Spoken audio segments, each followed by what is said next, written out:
Mole calculations involving limiting reactant for AQA GCSE Chemistry.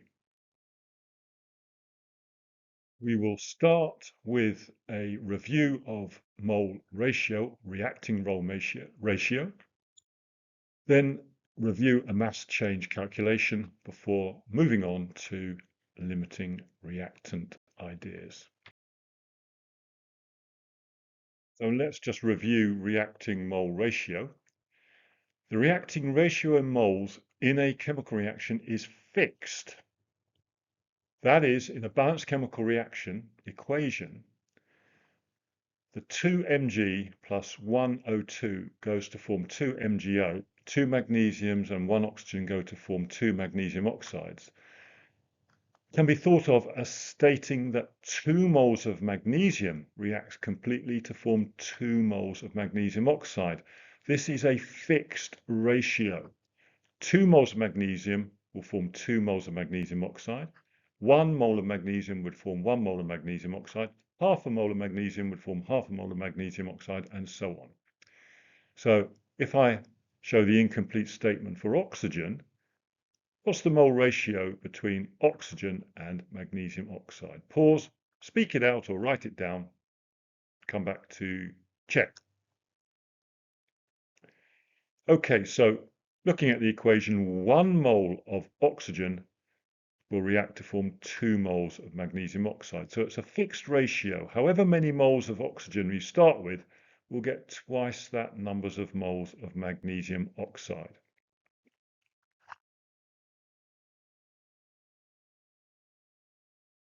So let's carry out a mass change calculation. We've got a balanced chemical equation. 2 moles of calcium, 1 mole of oxygen to 2 of calcium oxide. So we have a fixed mole ratio of 2 to 1 to 2. From that, we can predict the mass of calcium oxide formed from a starting mass of calcium. The first step is to change the mass of calcium into a numbers of moles. We achieve that, just to review, as 4 divided by 40, where 40 is the molar mass of calcium, that is the mass of 1 mole. That, of course, forms 0.1 moles of calcium oxide because we have a 2 to 2 reacting ratio, so a 1 to 1, a 0.1 to 0.1. So we form 0.1 moles of calcium oxide, and now we need to turn that into a mass. So the mass will simply be the numbers of moles times the molar mass, the mass of 1 mole, which is 0.1, that's the numbers of moles, times 56. Calcium is 40, oxygen is 16, comes to 5.6 grams.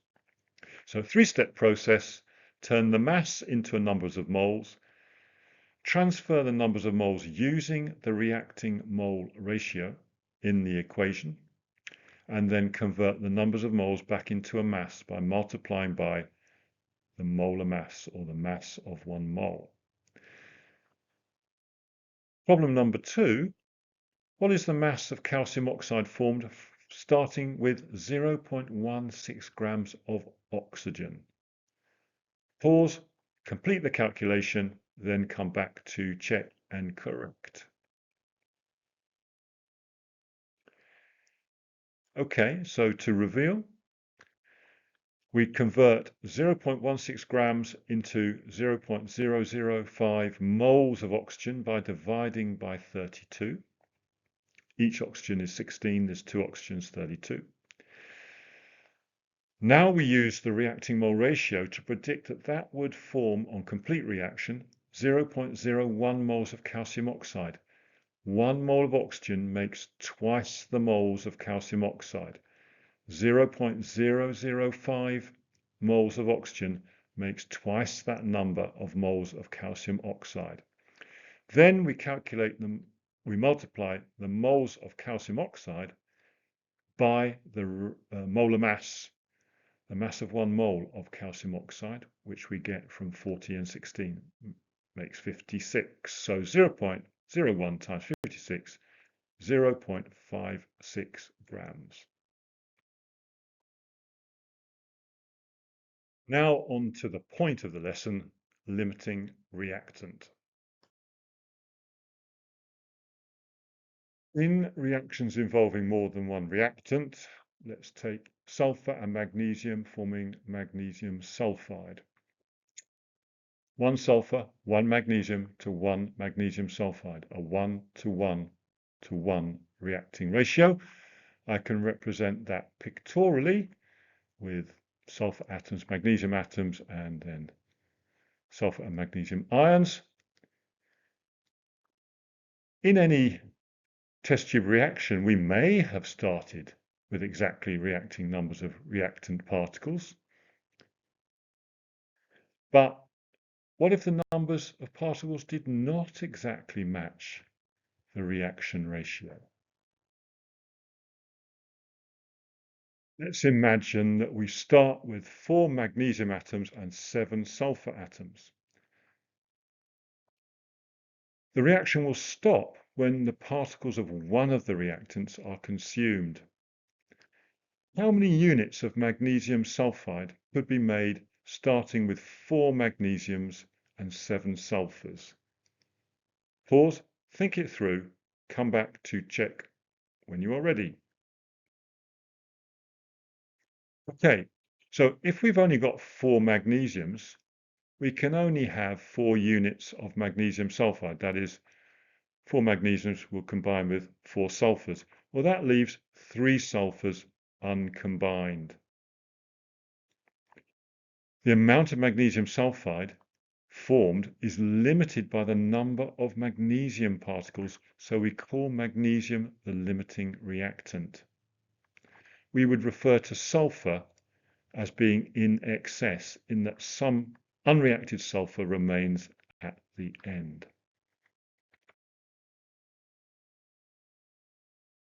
This problem has 1.2 grams of magnesium and 1.82 grams of sulfur reacted to form some magnesium sulfide.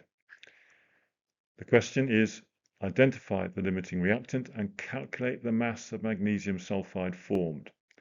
Well, we have an equation, 1 magnesium to 1 sulfur to 1 magnesium sulfide. The first step is to calculate the moles of magnesium. Well, 1.2 grams divided by 24 is 0.05 moles.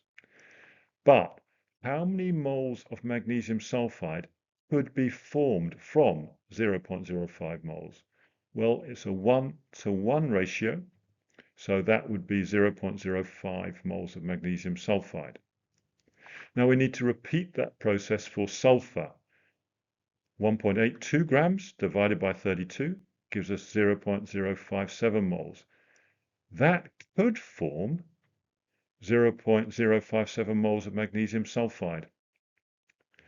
We then look at the 2 potential numbers of moles of product and identify the smaller number of moles. This, of course, comes from the limiting reagent.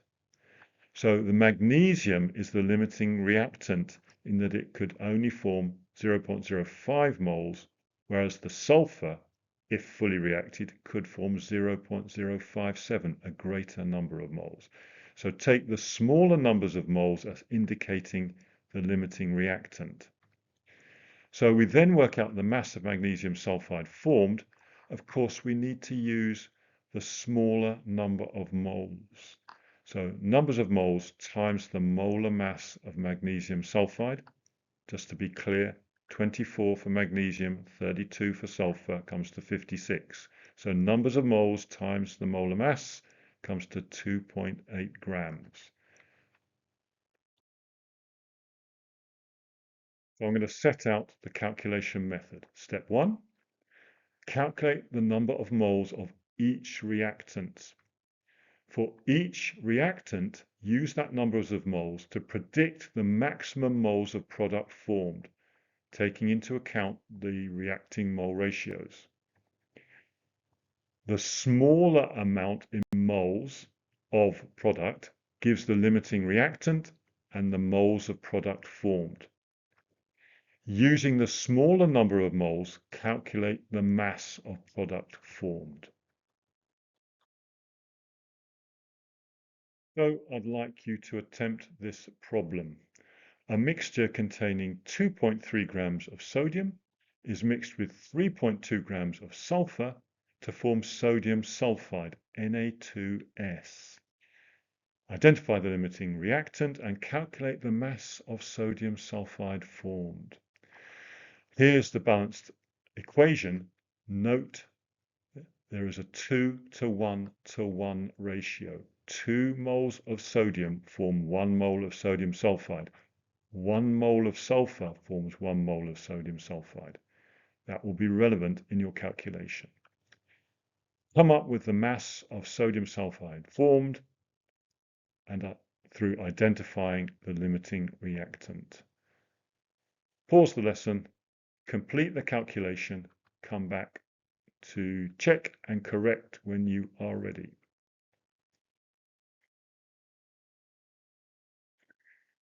Okay, so let's reveal the first few steps. I need to convert the mass of sodium into numbers of moles, 0.1, and then predict the moles of sodium sulfide that could be formed on complete reaction, 0.05 moles of sodium sulfide.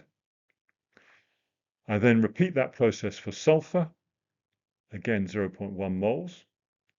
So it would appear that we've got the same numbers of moles of the two reactants, but the key thing is how many moles of product could be formed. 0.1 moles of sodium could only form 0.05 moles of sodium sulfide, 2 to 1.